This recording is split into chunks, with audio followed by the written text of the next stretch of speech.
Bismillahir Rahmanir Rahim. Assalamu alaikum wa rahmatullahi wa barakatuh. Inshallah ta'ala, whilst we're setting up, I'm just going to briefly explain what we're going to be covering, inshallah ta'ala, whilst we're waiting. Alhamdulillah, we covered most of the masail in regards to the zakat, in regards to fasting, what breaks the fast, what doesn't, when is kafara required, when isn't it required. And we also went through those things which are makruh to do whilst fasting and those things which are recommended.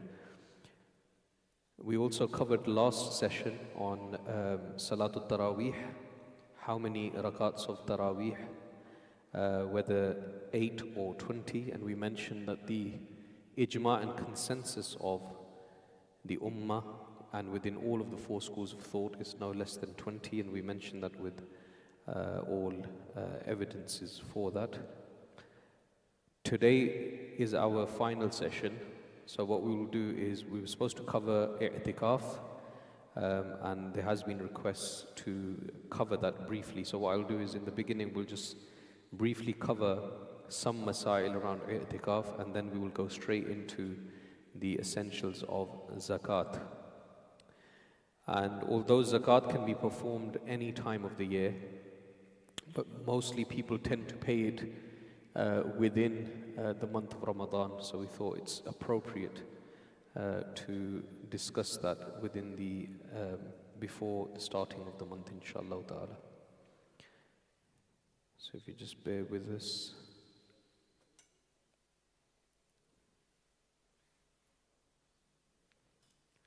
Are we good to go?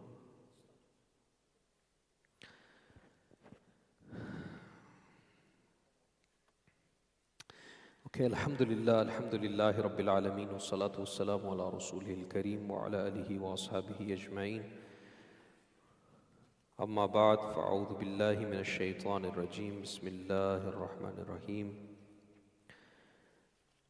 Wa aqimus salah wa atuz zakah, warka'u ma'ar raki'in, sadaqallahul azim. إن الله وملائكته يصلون على النبي يا أيها الذين آمنوا صلوا عليه وسلموا تسليما اللهم صل على سيدنا ومولانا محمد وعلى آل سيدنا ومولانا محمد وبارك وسلم وصل عليه الصلاة والسلام عليك يا سيدي يا رسول الله وعلى آلك وأصحابك يا سيدي يا حبيب الله.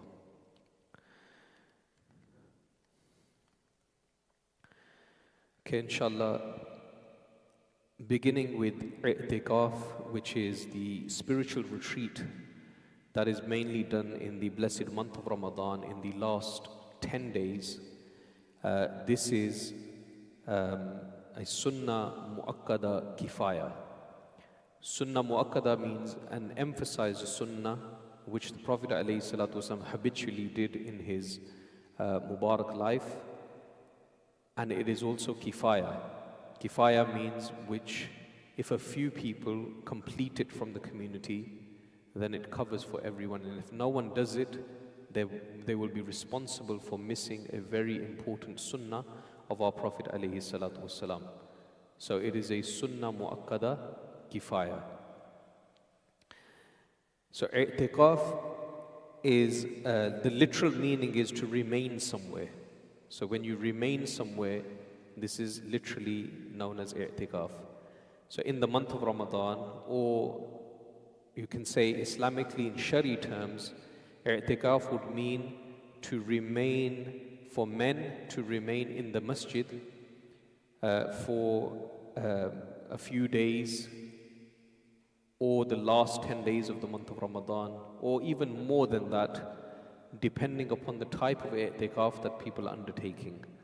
So, and it has to be with the intention as well. So that's one of the conditions. What is your intention of performing this Itikaf? And we're going to inshallah cover that in the next slide of what category that would come under. What type of Itikaf are you undertaking? The spiritual retreat. So for the men, it would be obviously in the masjid. The masjid, again, where there are 5-time prayers taking place. Where there is 5 times jama'ah that is taking place, it needs to be that masjid. And for women to remain in a designated place of prayer at home with an intention. So at home, where they've designated a place where they normally pray their 5-time prayers, that is the place or the room in which they would need to remain for whatever long they have made the intention for doing. If they don't have any designated place, then they should designate a place in the home where they would be praying their 5-time prayers and then remain in that place for the amount of time that they have made intention for. So this is your meaning of Itikaf. And in terms of its reward, we have been told that there's immense reward for doing Itikaf, especially in the blessed month of Ramadan, where you receive the reward of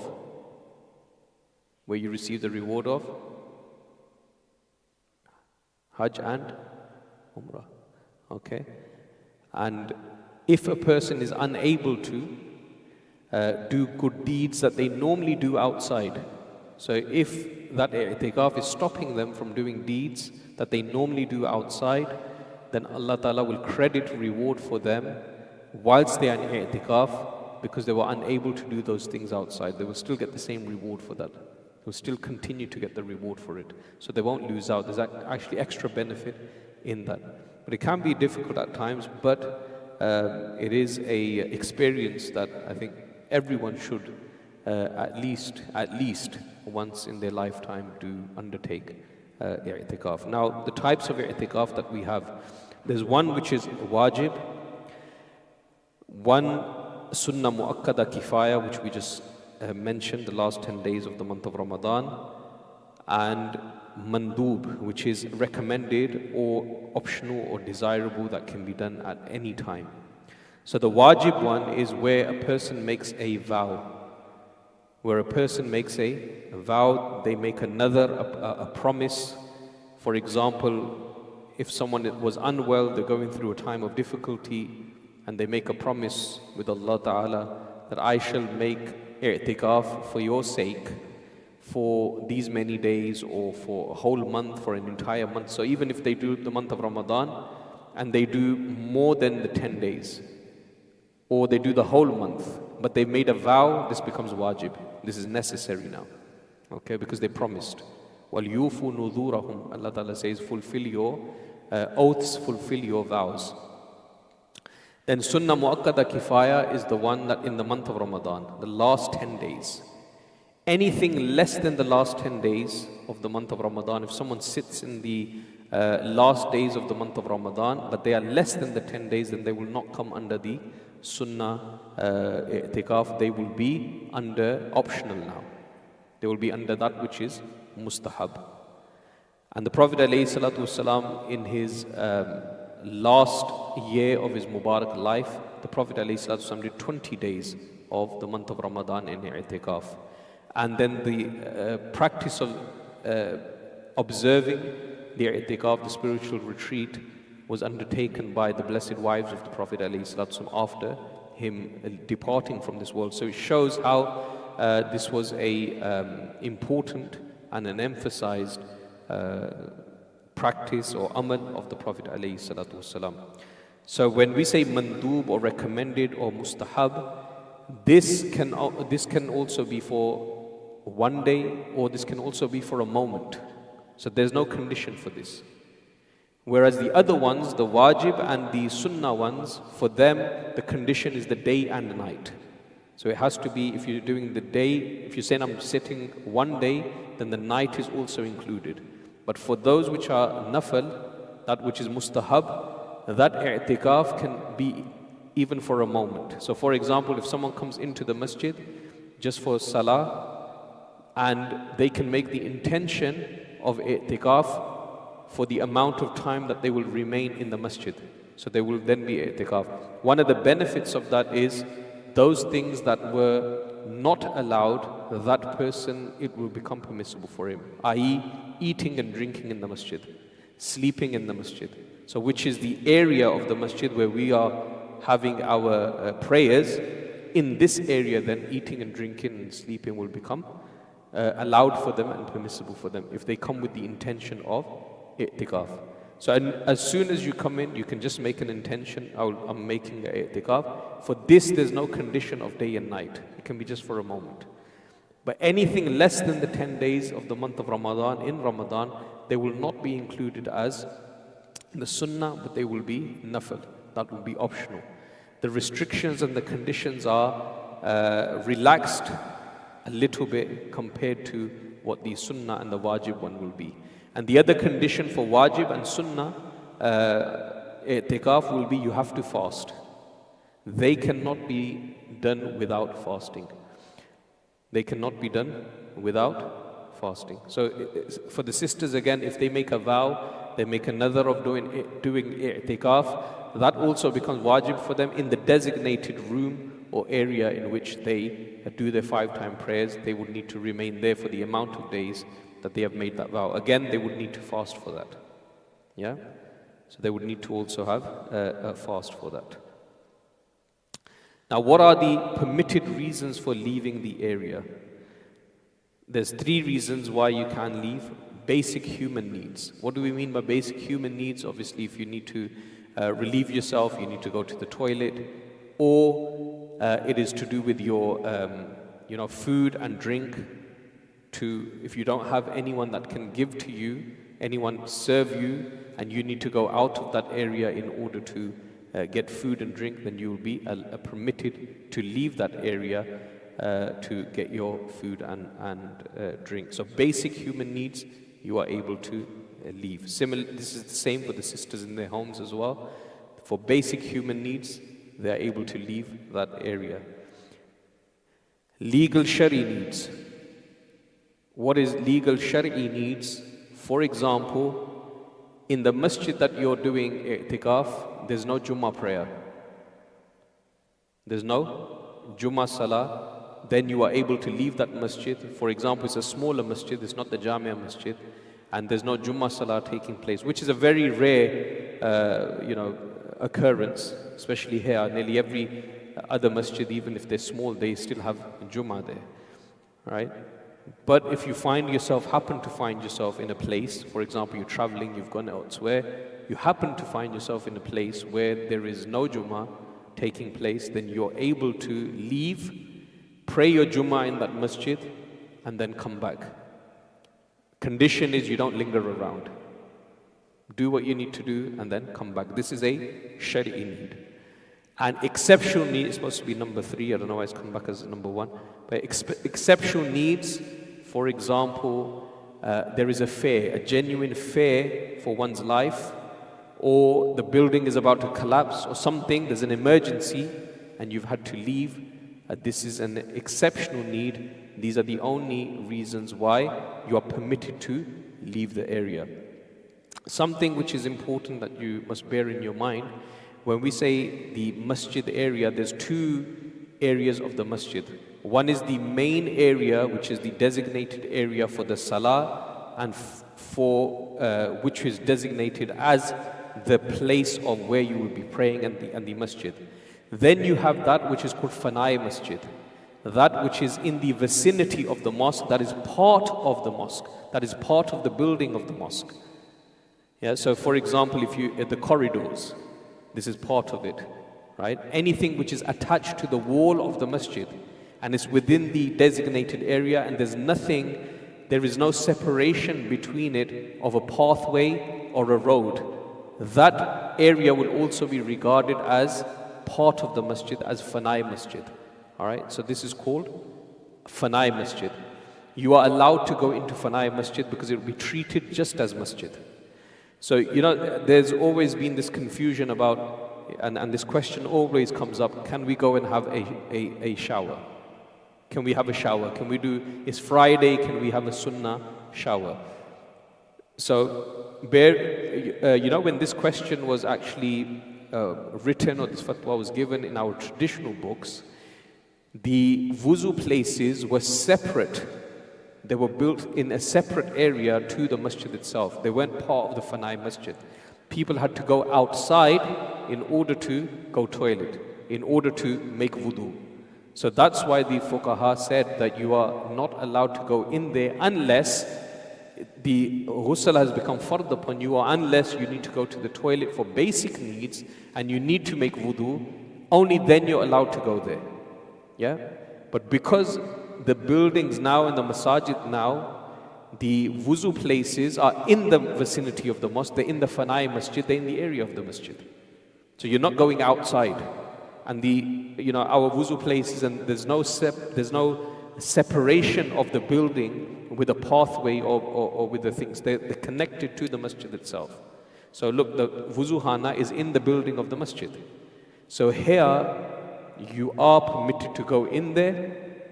You are permitted to, if someone wants to take a ghusl, even if it's masnoon, they are allowed to go there. But all the ulama say is, just be cautious that you don't spend too long in there. The amount of time it will take for you to do wudu, if you can take that much amount of time to have your ghusl, then it's fine. Does that make sense? So originally the fatwas were based upon traditionally, because they were not part of the masjid, they were outside of the vicinity. Our wuzu place, every masjid you go now, the wuzu areas, they are all within the vicinity of the mosque, they're in the Fanai Masjid. Yeah? So I remember before, there was so much caution in the sense that, when you go up the stairs, even up the stairs of the masjid and everything, you're not allowed to remain in that area. You have to be in the halls. But it's not, you can say, the correct mas'ala in this. Yes, be cautious not to be outside of the area. Be cautious, but this is part of the masjid. This is, the stairs and everything, they're part of the masjid. They're part of the Fanai Masjid, because they're in the mosque itself. Yeah, does that make sense?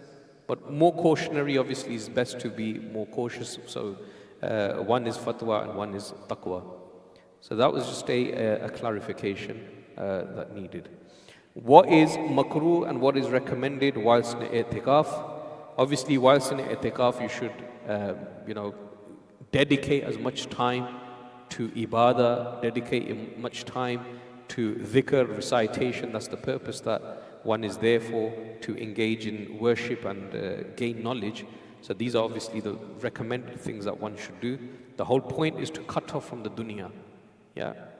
So what's offensive? Some of the things which are makruh, you can't trade in the masjid. You can't trade, especially bringing the commodity inside. Yeah?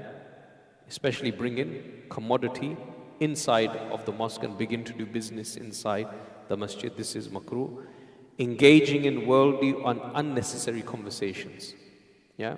You can speak, but it shouldn't be about unnecessary things, those which have no benefit and mostly worldly related. When we say worldly related, it means that it's waste of time and there's no benefit. Sometimes there are things which are worldly, but it might be of benefit. You might give someone good advice.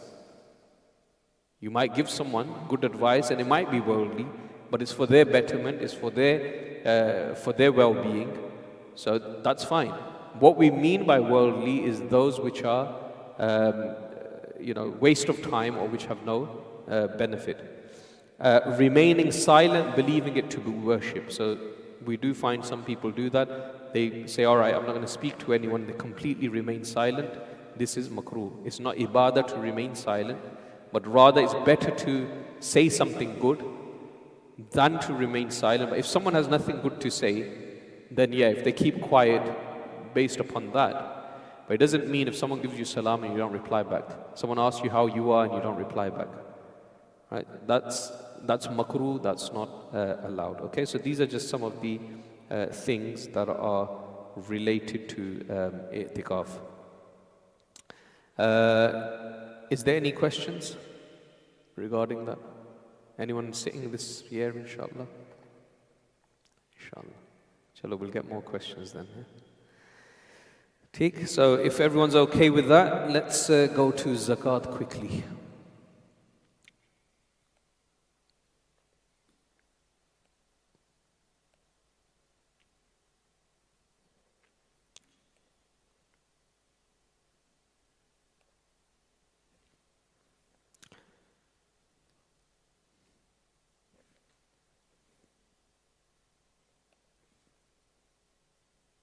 Why is it not working? Oh, there you go. Okay, Bismillahir Rahmanir Rahim. Inshallah, we're going to be covering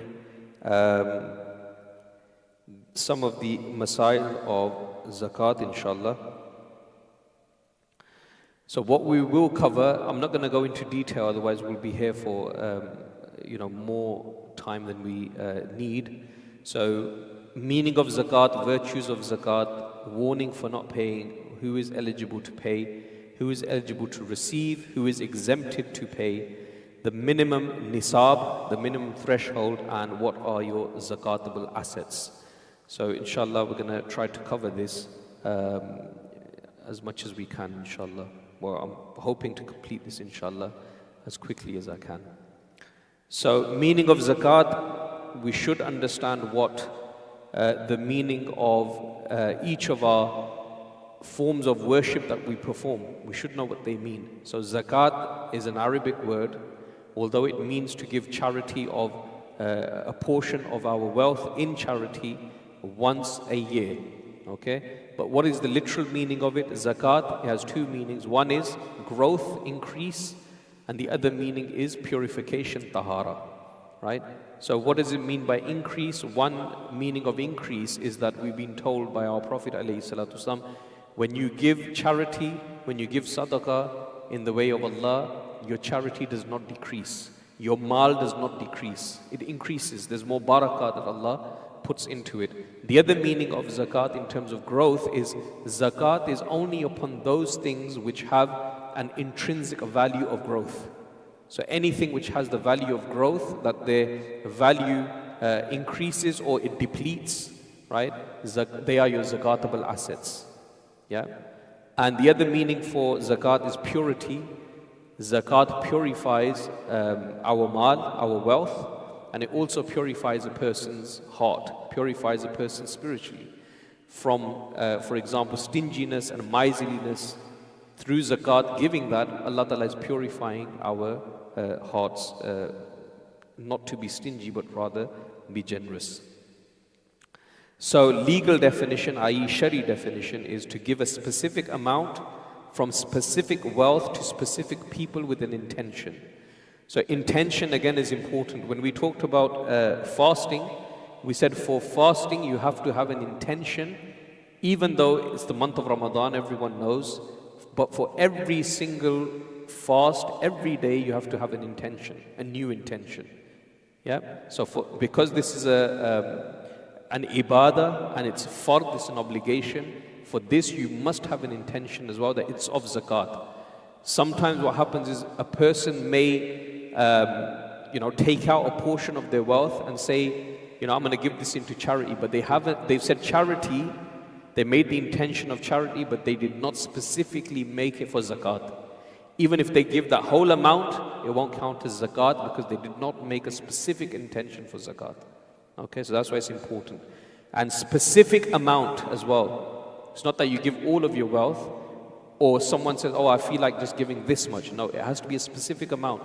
2.5% of your savings. So it's a specific amount that you have to give. Yeah? And it has to be of specific wealth, right? Because some things are not zakatable and some things are. Yeah? Some things are and some things are not. Some things you do give zakat and some things you don't give zakat on. So it has to be a specific type of wealth, type of mal that is zakatable. Okay, so that's why we say specific amount for a specific, from a specific wealth to specific people. We know zakat's an obligation through many verses of the Quran, so I'm not going to go through that. But one thing to bear in mind is you will always find salah and zakat mentioned together, right? And Sayyidina Abdullah bin Abbas radiallahu anhu, he used to say that you cannot complete one without the other, or one is not accepted without the other. So if someone prays, they pray their prayers, if they don't give zakat, then their prayers are not accepted in the court of Allah. Or if someone gives zakat but doesn't pray, then their zakat is not acceptable in the court of Allah. So they are, because they are always mentioned together, wherever you will see salah as well as zakat. There's a warning for not paying zakat. So if someone doesn't pay it, there's a warning in the Quran in Surah Tawbah that Allah Ta'ala says that the gold and silver, whatever you hoard, that will be heated in the fire of Jahannam and you will be branded with it in various parts of your body. So again, chapter 9 verse 35, Allah Ta'ala gives a warning for that. Now this is something that is important that we must understand. Sadaqah. What is the meaning of sadaqah? And there's two types of sadaqah. Don't know why it's doing that.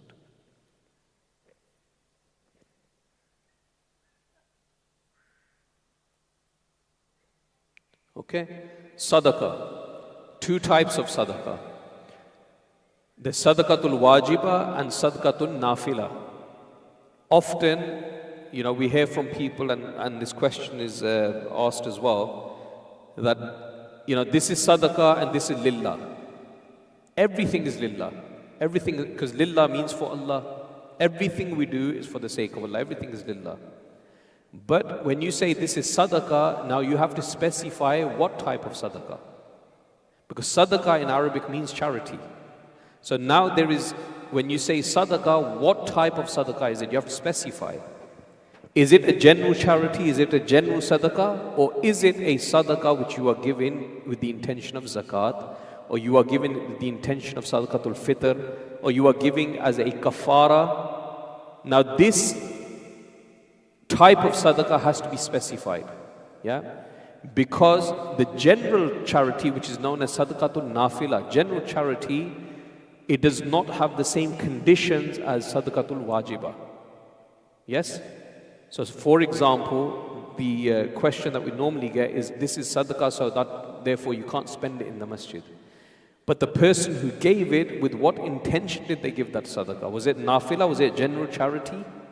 Or was it specified that this is zakat, or this is sadaqatul fitr, or this is a kafara? What type of sadaqah is it?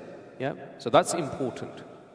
So sadaqah itself means charity, but there's two types: sadaqatul wajiba and sadaqatul nafila. Now in the Quran, Allah Ta'ala calls zakat sadaqah as well. Yeah, He calls sadaqah zakat as well. So that means that you can do itlaq of sadaqah upon zakat, but you have to make clear your intention of that sadaqah you've given. Is it zakat or is it just a general charity? So general charity can be spent in the masjids, can be spent on buildings. But sadaqatul wajiba can't, because it has conditions. You have to give it to particular people. So you can't spend it upon buildings. Yeah? So is that understood? That difference understood? Sadaqatul wajiba and sadaqatul nafila. Alright, who must pay the zakat?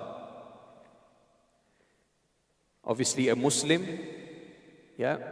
A non-Muslim is not is not accountable for paying zakat, not required. A sane person, an insane person won't be required. Sane person whose mental faculties are functioning properly. A mature person, someone who's baligh, yeah? Someone who's an adult according to Sharia. When they have reached the age of puberty, they must pay zakat if they fulfill the conditions of becoming eligible for paying zakat. A free person, a slave, a slave is not required to pay zakat, yeah, because he does not possess his own wealth. He himself is owned by someone else. The possessor of the minimum nisab. Okay, so we're going to talk about the nisab in the following slides. What is the minimum nisab? What is the minimum threshold? And a person is free from debt. A person is free from debt. Owes money. Owes or is under a debt. Now again, the debt will be considered what type of debt it is. Yeah? What type of debt do you owe? Is it a long-term one or is it a short-term one? Long-term debts are like the student loans or mortgages. Yeah? And the short-term debts are those which are demanded immediately by the one who has given you the loan or the one who you owe the debt to, if they require that immediately and they ask for it immediately, then that would be regarded as a short-term debt. Those that are long-term are those in which there is a long-term requirement and it's not demanded immediately either. So for example, 30 years, 25 years, you still have that much time to pay that. Or for example, student loans, you have to earn a specific amount, and whenever you reach that specific amount, there's no demand immediately for that. So what the fuqaha say, they say that, and obviously if a person had, misal ke taur pe he had a mortgage, right, a very, large sum that he has to owe back, and if he was to deduct that every year from his savings, then he'll never pay zakat. Yeah, so that's what the fuqaha say, because a long-term debt, you are not allowed to deduct that completely. What you will do is you will look at your immediate installments, because you pay in installments. You will look at your monthly installments, how much you pay.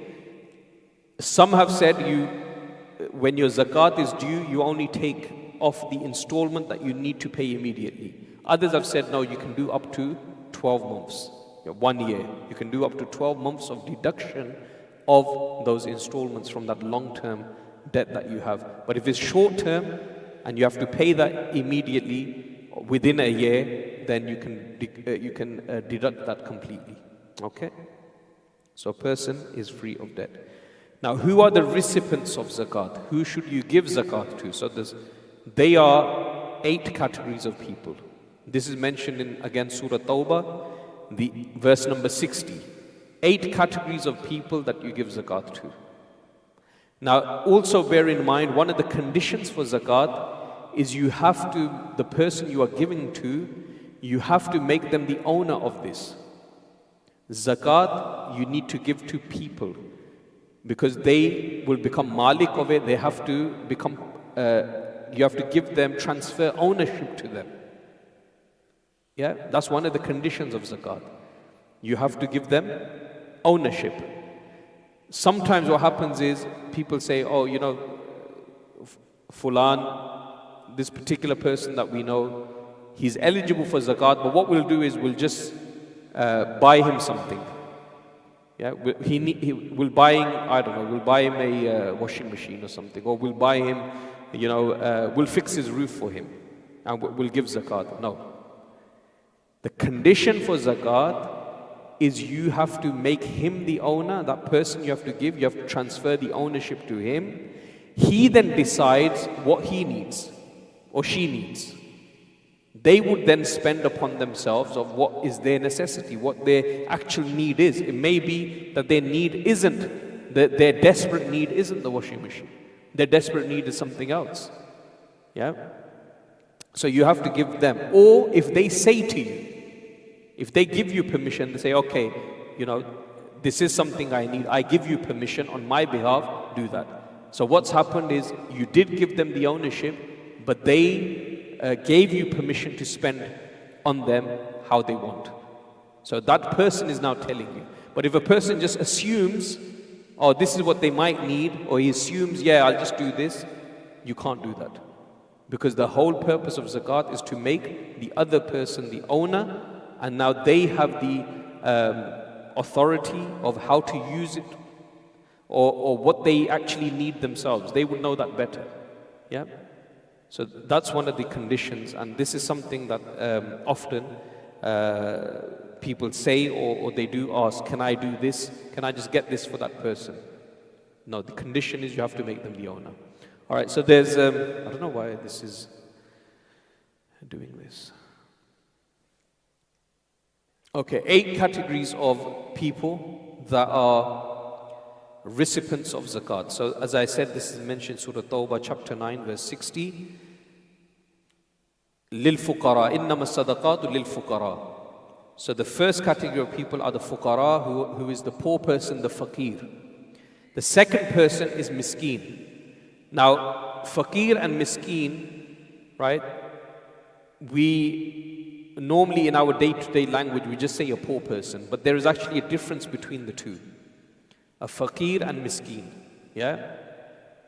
A fakir is someone who is poor, but they do have some mal, they do have some wealth. But that wealth does not meet the minimum threshold.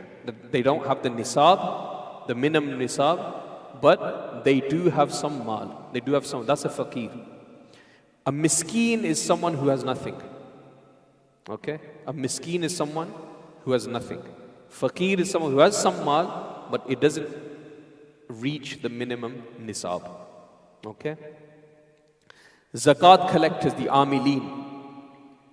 Amilin is also a category that is mentioned by Allah subhanahu wa ta'ala in the Quran.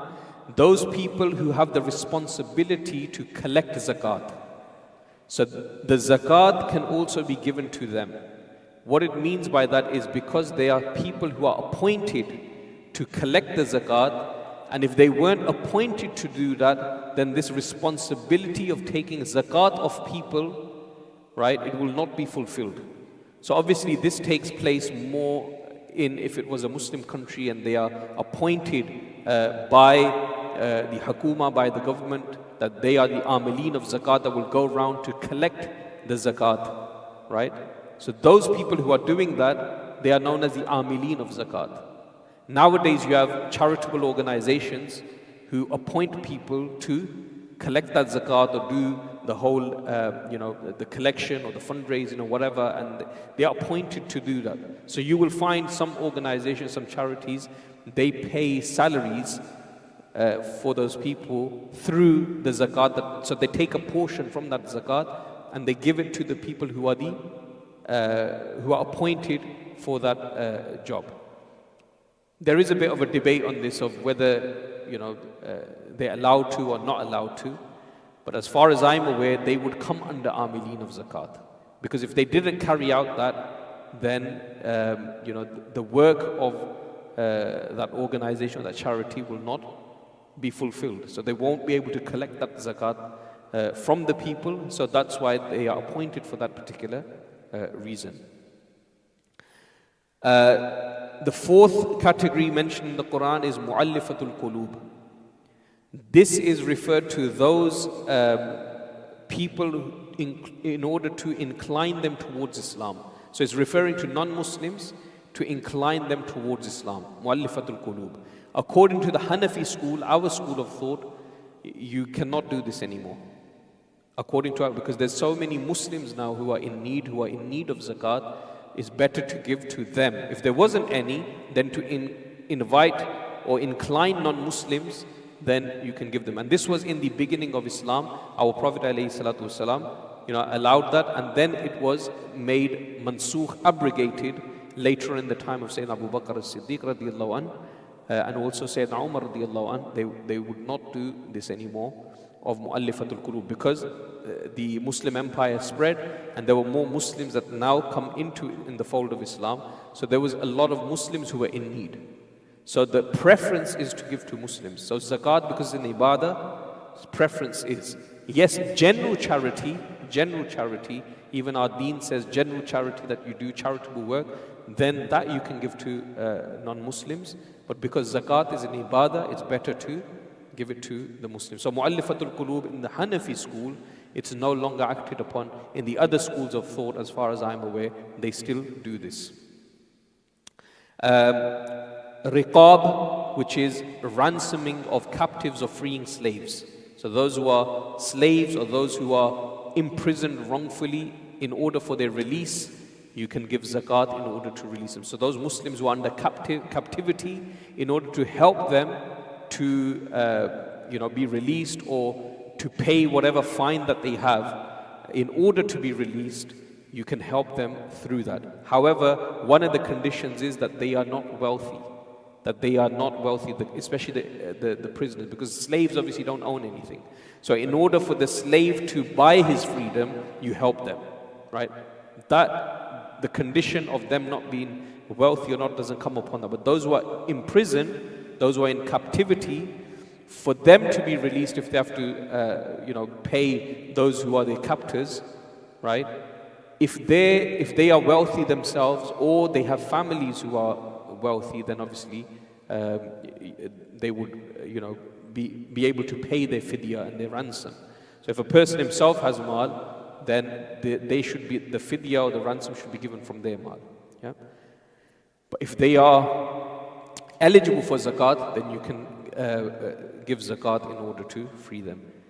Those in debt, so again, gharimin, help those people who are in debt. If someone is under debt and their debt is so much that they fall below the nisab, then you can help them pay off that debt, so you can give zakat to those people as well.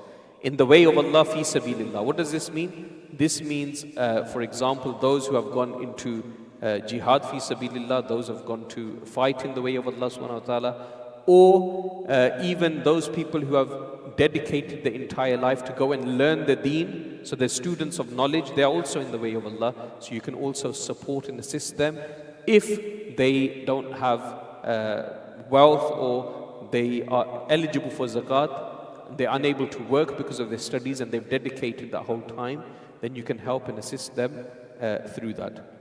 Okay, fi sabilillah. The travelers, Ibn Sabil. Now the travelers are those who, even if they are wealthy themselves, but they find themselves in a place where they are traveling, now they are musafir and they have no wealth with them. They may be wealthy at home, but they have nothing with them now. They probably don't even have their, in a worst case scenario, they don't have their card with them, the credit card or debit card with them. Everything is at home. They have nothing with them, and the cash that they have with them falls below the minimum threshold, even though they're wealthy at home. But where they are now, they've traveled somewhere, you can give zakat to them for them to fulfill their basic needs and help them out. Okay, so these are the 8 categories of people that you can give zakat to. Who you cannot pay, who you cannot give zakat to, are 3 types of people.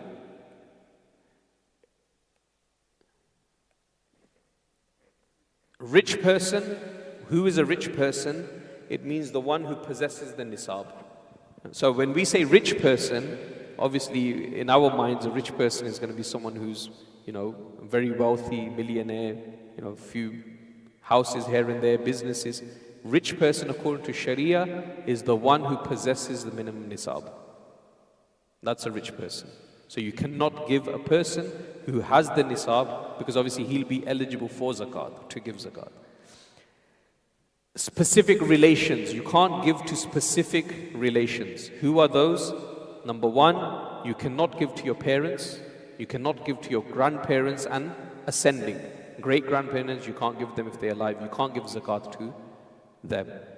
And parents cannot give zakat to children, nor can they give to grandchildren and so forth, great-grandchildren. They can give to nephews and nieces. They can give to brothers and sisters, but they can't give to children, grandchildren and descending, and children can't give to parents, grandparents, great-grandparents and ascending if they are alive.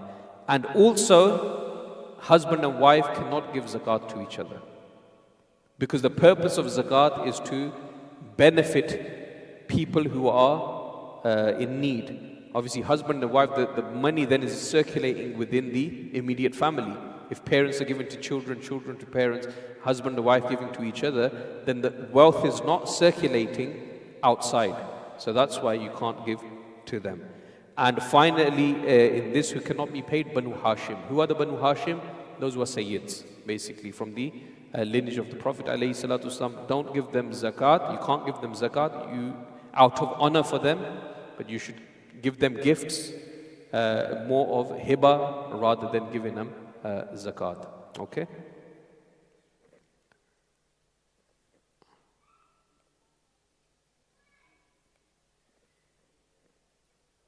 All right, what is the minimum nisab now? So we have 2 measures by which we work out the minimum nisab. So gold and silver. So these were 2 measures given by who? By the Prophet ﷺ. All right? So gold, which is approximately 87.5 grams of gold, or its equivalent. Yeah, so which is if you have, for example, money or other valuable zakatable assets, right, or that which is used as a modern form of currency. So we have notes now.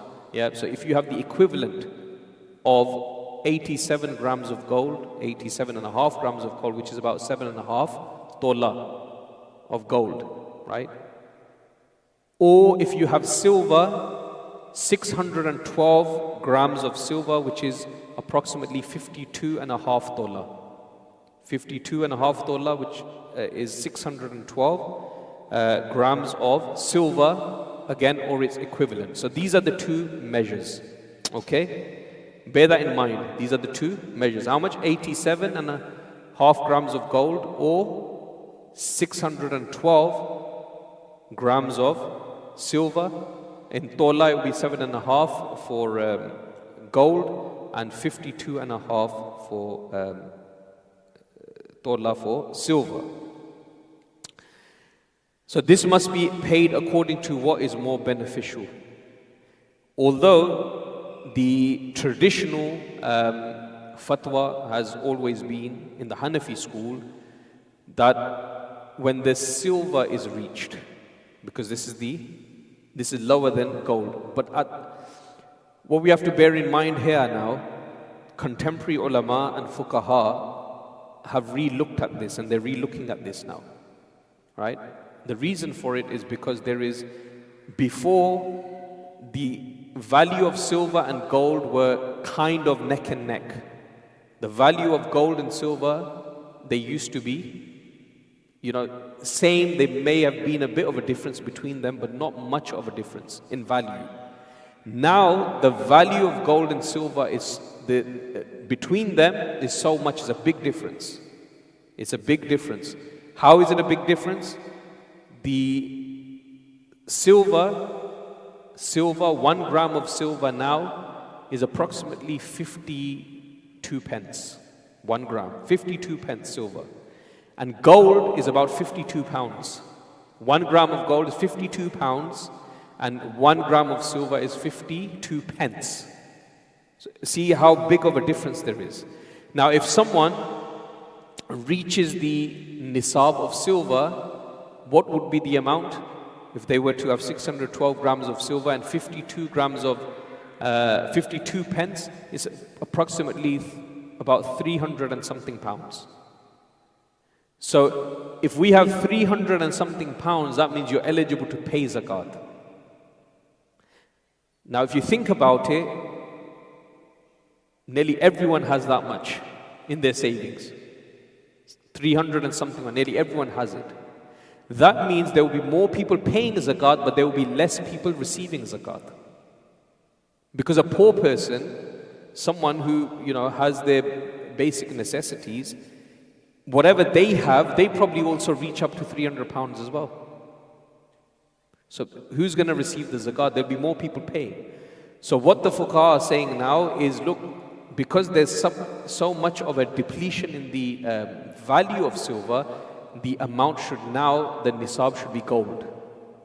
That should be the gold for both giving or receiving, especially in economies which are strong. Strong economies, the nisab should be gold. And those economies which are poor economies, they should go for silver. So for example, so let's do the gold first. How much would gold be if you do 87 grams of gold and 1 gram?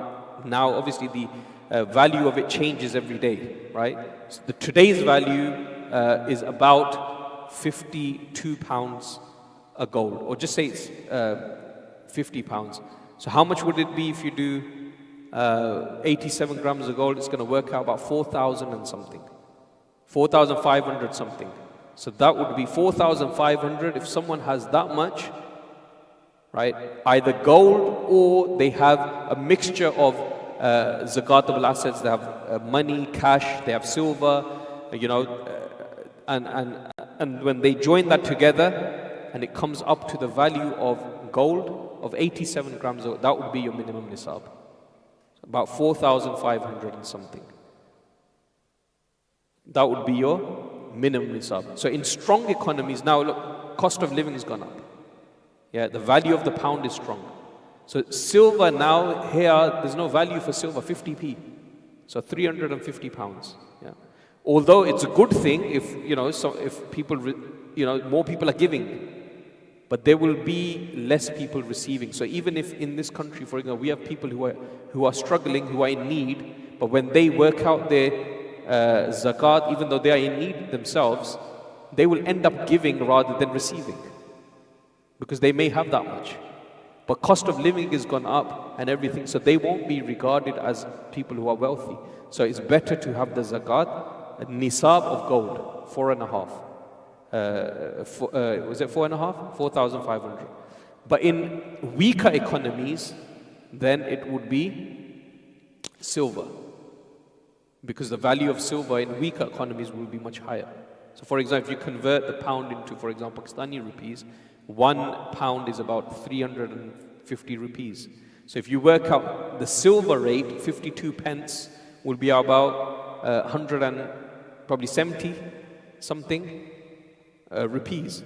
So if you calculate that to 612 grams, you ended up with 1 lakh and something.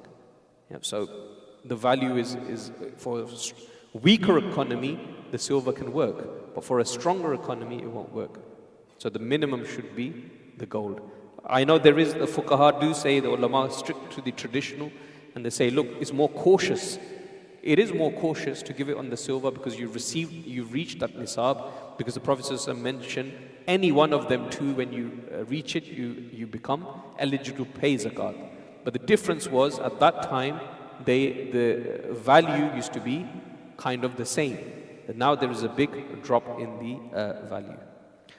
Do you understand that, yeah? The second most important thing that we must know is Zakat anniversary. What does that mean? Zakat anniversary means that I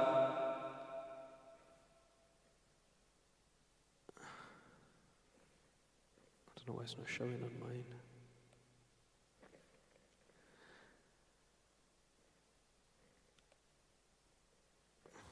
Just have to look at here.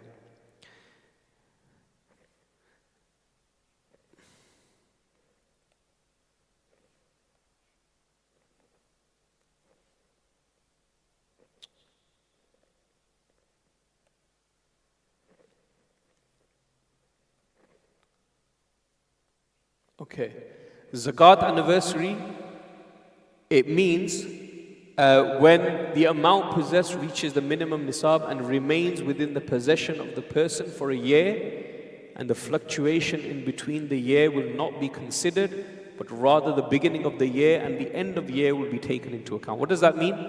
So basically, what we mean by Zakat anniversary is you should always remember, like you remember your wedding anniversary and you remember your birthday, the date from when you first became eligible to pay zakat. So that would be your date every single year. Yeah? So for example, now, obviously people mostly pay in Ramadan. So just say your zakat anniversary was 20th of Ramadan. So now every 20th of Ramadan, this will be your zakat anniversary. So 20th of Ramadan, you have to check whether you have the minimum nisab or not. After deducting all of your immediate outgoings, right? So any immediate debt that you need to pay off, any bills that you will be paying, any other, you have to give something, or you have to pay for something or whatever. So that you deduct your immediate expenses, right? And you see what you are left with. And you have to obviously calculate and add whatever you have. Gold, silver, money, if you made any investment somewhere, if you've got a house on rent, any incoming from that rental, you have to also look at what is your immediate incoming from that. Or if you run a business, and for example, a car business, you buy and sell cars, those cars will now be zakatable. So you have to work out the value of those cars, the market value of those cars. You have to also add all of that. So first of all, add all of your zakatable assets, then deduct whatever is your immediate expenses. So on the 20th of Ramadan, you will see whether, after doing all that, whether you reach the minimum nisab or not. So what we said is gold, 4,500. Do you have that or not? Or are you below it? If you are below it, then you don't have to give zakat. If you have that much or you are above it, then you will need to give 2.5% zakat. If in between the year there's fluctuation, or there's decrease or there's increase, it doesn't matter. During the year, it doesn't matter whether your wealth has gone up, whether it's gone down. Even if one day before your zakat anniversary date, you received money which made you, a person with nisab, then you will have to give zakat on that date. Even if you received it one day before. The condition isn't that you have to pass 1 year on every commodity that you have. That's not the condition. What it means by when you first became eligible for zakat, from that moment you should have at least had that for a year. Once you became zakat eligible, now you have to look at, on that 20th of Ramadan, which was your date, in between, even if it went up and down, it doesn't matter, as long as you didn't hit zero. If you hit zero, then you have to start all over again. Then you have to do 1 whole year again. Like you have that amount for a whole year. You start again, only hit zero. If in between it's gone below, or it's gone even further up, it doesn't matter. Even if one day before, you lost your money, and you come on the 20th of Ramadan, now you're below nisab, you don't have to give. Yeah? But one day before you received money and you became above the nisab, you will have to give it on that anniversary day. You will have to give zakat 2.5%. So in between, it won't be looked at. It will always be looked at for your zakat date, the beginning and the end of the year. So you need to remember these two ends of that year. In between doesn't matter. Okay? Does everyone understand that? Yeah? What are your zakatable assets? So zakat will be given on one's savings after deducting all debts and immediate expenses. So your zakatable assets are what? Your cash, whether in currency or in the bank, gold and silver, livestock. Okay, livestock is if you own animals and you have a farm and and you trade in animals, right? Or you have a farm, you harvest crops. So this is, we got that there in our agriculture produce, yeah, at the bottom. So livestock is to do with animals, domesticated animals. Trade goods, no zakat or items of personal use or used for manufacturing, only on the goods that you are selling, yeah. So trade goods. So if you are, for example, someone who manufactures, so you don't have to pay zakat on the tools that you use and the machinery you use. You will only pay zakat on the products that you've made in order to sell.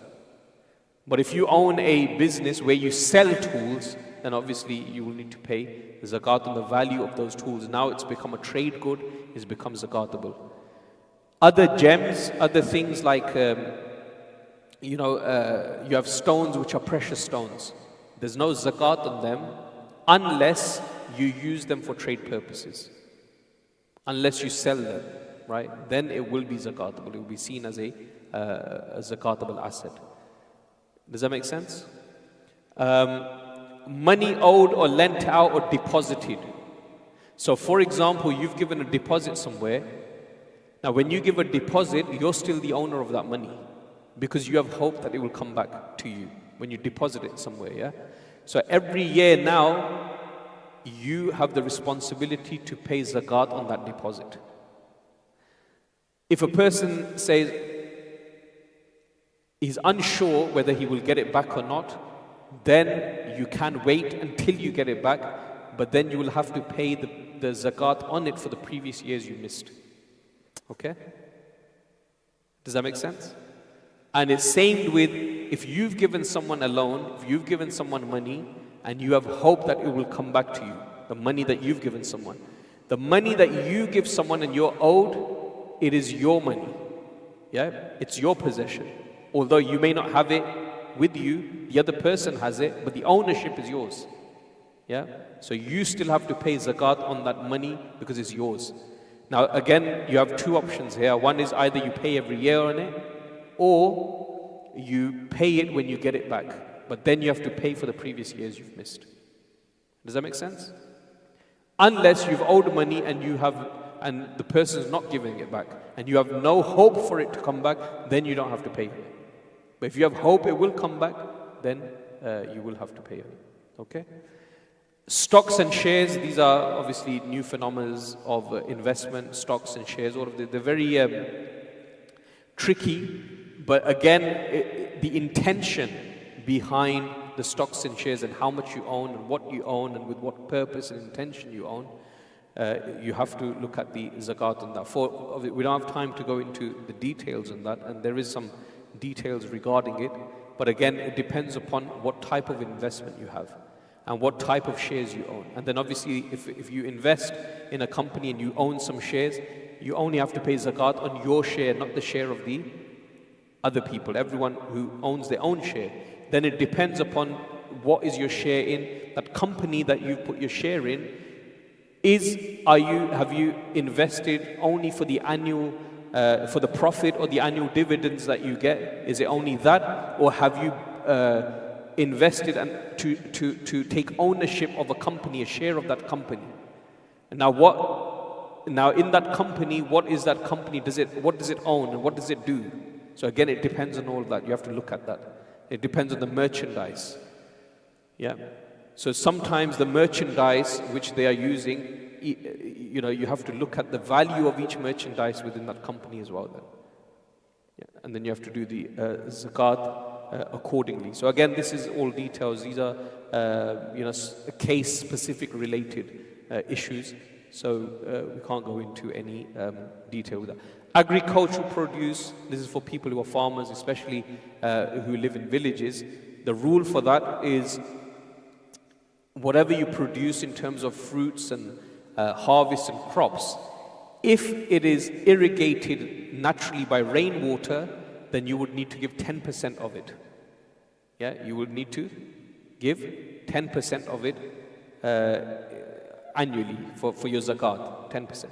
But if you yourself irrigate it by your own effort, that you water them and you for their produce and your own effort is involved, then you only give 5%. Yeah, if it's natural rainwater or whatever, naturally they're being irrigated and looked after, then it's 10%. But if you are putting effort in order to do that, then it's only 5%. Okay. And that's it actually. Next is Zakatul Fitr, right? Sadaqatul Fitr is also known as Zakatul Fitr because it's wajib. This you have to give obviously at the end of Ramadan, before Eidul Fitr, before you read your Salah, you must give Sadaqatul Fitr. The conditions for Sadaqatul Fitr of who you can give and who you can't give, and in terms of becoming Sahib Nisab, having the minimum threshold, all of those conditions are there. Same for Sadaqatul Fitr. The only difference is how much you give. Yeah, it's not 2.5% now. Now it's worked out on the either the weight of half a sa'a of wheat, a full sa'a of dates, barley or raisins. So these were measures that were used. Half a sa'a or full sa'a, they work out approximately 2.5 kg. Yeah, some have said 3.5. So based upon that, what would be the value of 2.5 or 3.5 kg of wheat and dates and barley and raisins? So what approximation that is worked out by is around 5-6 pounds, but it depends upon the value of wheat and barley and their weights. Again, that will fluctuate depending upon the economy and depending upon the whole thing. So, but one of the differences between Zakat and Sadaqatul Fitr is for Zakat, you wait for 1 year, whether you become Nisab or not, and you'll check. For Sadaqatul Fitr, there's no condition that you have to have that for 1 year.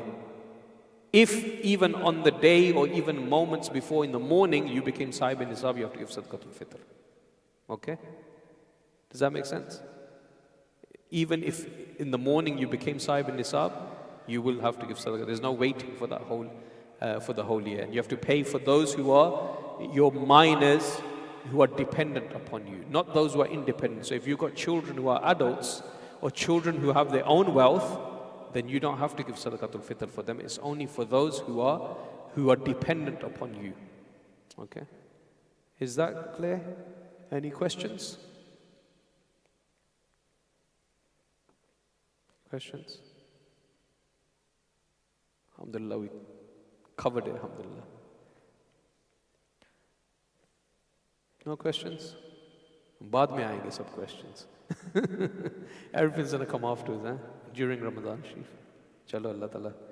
May Allah Ta'ala accept it and Allah Ta'ala make it easy for us and allow us to enter into the month of Ramadan with full preparation, inshallah ta'ala. Ameen. Alhamdulillah Rabbil Alameen.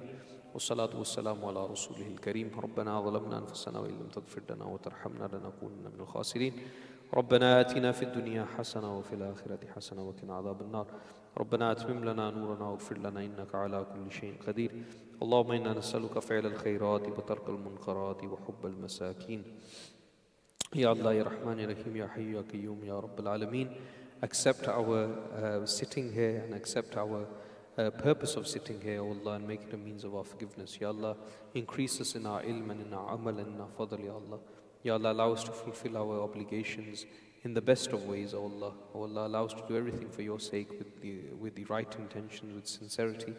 Ya Allah, Ya Rahman, Ya Rahim, allow us to fulfill our duties and responsibilities that we have, whether they are related to Huququllah, whether they are related to Huququl Ibad. O Allah, allow us to enter into the month of Ramadan with a full preparation and with full conviction, Ya Allah, in order to attain the rewards and forgiveness that you have placed in it. O Allah, forgive our sins. O Allah, bless us and our families and our loved ones. Ya Allah, Ya Rahman, Ya Rahim, those who made it possible for us to deliver these sessions, Ya Allah, give them barakah. Those who've been working behind the scenes, Ya Allah, bless them. Ya Allah, and bless all of those that are present and those who are not present, those who are listening at home or online. Ya Allah, bless all of them and their families.